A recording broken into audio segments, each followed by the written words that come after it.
નમસ્કાર, આપ જોઈ રહ્યા છો નેશન પ્લસ ન્યૂઝ. હું છું આપની સાથે હિરલ પંડ્યા. સંસ્કારી નગરી વડોદરામાં વરસાદના આગમન સાથે જ વડોદરા મહાનગરપાલિકાનું તંત્ર સતર્ક થઈ ગયું છે. વરસાદી માહોલ વચ્ચે મ્યુનિસિપલ કમિશનર અરુણ મહેશ બાબુ પોતે વિશ્વામિત્રી નદીની પરિસ્થિતિ અને જળસ્તરનું નિરીક્ષણ કરવા માટે કાલાઘોડા સ્થિત નદી કિનારે પહોંચ્યા હતા. વડોદરામાં વરસાદ બાદ વિશ્વામિત્રી નદીની સપાટીમાં વધારો થયો છે કે કેમ તે જોવા માટે મ્યુનિસિપલ કમિશનર અરુણ મહેશ બાબુએ સ્થળ પર તપાસ કરી હતી. આ સાથે જ તેમણે આજવા સરોવર અને પ્રતાપપુરા ડેમના જળસ્તર અંગે પણ માહિતી આપી હતી. હાલ આજવા સરોવર 209 ફૂટની સપાટી પર છે. પરિસ્થિતિ પર સતત નજર રાખવા માટે પાલિકાના કંટ્રોલ રૂમ દ્વારા 24 કલાક મોનિટરિંગ કરવામાં આવી રહ્યું છે. મહાનગરપાલિકા દ્વારા ચોમાસા દરમિયાન નાગરિકોની સુરક્ષા માટે તમામ તકેદારીના પગલાં લેવામાં આવી રહ્યા છે અને તંત્ર સતત અલર્ટ મોડ પર છે. સવારે આપ જાણો છો કે આઈએમડી ડિપાર્ટમેન્ટ દ્વારા રેડ એલર્ટ જાહેર કરવામાં આવી છે. આજે માટે રેડ એલર્ટ જાહેર કરી છે, છતાં પણ અમે 3 દિવસથી સતત મોનિટરિંગમાં છે. આજે આજવાની લેવલ 207.8 છે, એટલે 208ની આજુબાજુ છે, એટલે ચિંતાજનક સ્થિતિ નથી. 214 સુધી અમારા લેવલ જાય તો આમાં ઇશ્યુઝ નથી. અમે આ વખતે પીવાના પાણી માટે વધારે ઇશ્યુઝ હતો, પણ આ પણ અમે અત્યારે સોર્ટ આઉટ થઈ રહ્યા છે. પીવાના પાણી માટે પણ અત્યારે ઇશ્યુઝ ના આવે, એટલે આજવા અને પ્રતાપપુરામાં પણ અમે જે સ્ત્રોત ઊભું કર્યું છે એમાં વધારે પાણી અમે સંગ્રહ કરવા માટે આશા રાખીએ છીએ. આજે કાલાઘોડા આપણે જે લેવલ છે સ્ટાન્ડર્ડ લેવલ ચેક કરવા માટે આવ્યા છે. 18 ફૂટ સુધી કોઈ ચિંતા નથી. અત્યારે અમે 6.5 ફૂટમાં જ છે, એટલે વિશ્વામિત્રી લેવલમાં પણ કોઈ જોખમી નથી. આ 3 દિવસ દરમિયાન ટોટલ ઓલમોસ્ટ 19 mmની વરસાદ થઈ છે. આજે સવારથી જ લગભગ ગઈકાલ રાતથી 9 mm સાઉથ ઝોનમાં અને 7 mm વેસ્ટ ઝોનમાં વરસાદ પડી છે. મોટાભાગમાં પાણી વેસ્ટ ઝોન અને સાઉથ ઝોનમાં જ ભેગા થાય છે.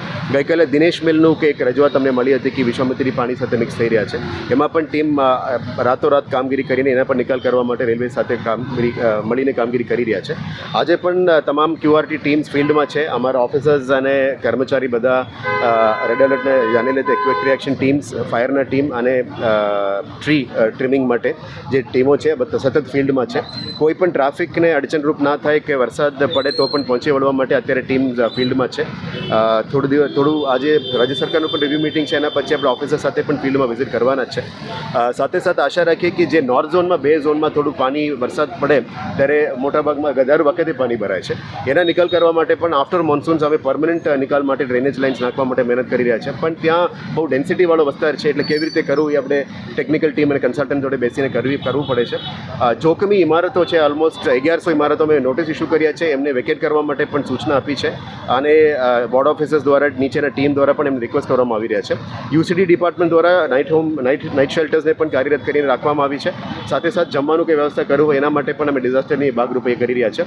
ફાયરના ટીમ્સ સતત ફિલ્ડમાં છે, એમની ડ્રિલ પણ થઈ ગઈ છે. કોઈ પણ જોખમ આવે એટલે પહોંચી વળવા માટે ફાયરના ટીમ્સ અને આપણે ક્વિક રિએક્શન ટીમ્સમાં 5 લોકોની મેમ્બર્સ બનાવ્યા છે. એ લોકો પણ ફિલ્ડમાં જ રહેશે. તમામ અધિકારીઓને સૂચના આપી છે કે ફિલ્ડમાં જ રહીને કામ કરવાનું છે. અમે બપોર પછી પણ ફિલ્ડ વિઝિટમાં નીકળવાના છે. આશા રાખીએ કે વિશ્વામિત્રીમાં કંઈ જોખમી લેવલ અત્યારે નથી, એટલે સિટી માટે ચિંતાજનક સ્થિતિ નથી. પણ જે પણ જગ્યામાં નીચેના વિસ્તારમાં પાણી ભરાણ છે, આવા જગ્યા પાણી ભરાવાની શક્યતા છે, આધાર ભરી ગયું છે, ત્યાં પમ્પ્સ દ્વારા એને નિકાલ કરવા માટે પણ અમે સૂચના આપી છે. 4 કલાક, 8 કલાક, 12 કલાક અને 24 કલાકનું પાણી ભરાવાની શક્યતા છે. આ વિસ્તારમાં પમ્પ્સને પણ એક્ટિવેટ કરીશું. આશા રાખીએ કે ટીમ તરીકે જેટલો અમે શક્ય બને બધાને એક્ટિવેટ કરીને ફિલ્ડમાં કામગીરી કરવા માટે સૂચના. કેમેરામેન નવનીત પરમાર સાથે Chirag Patel, Nation Plus News Vadodara.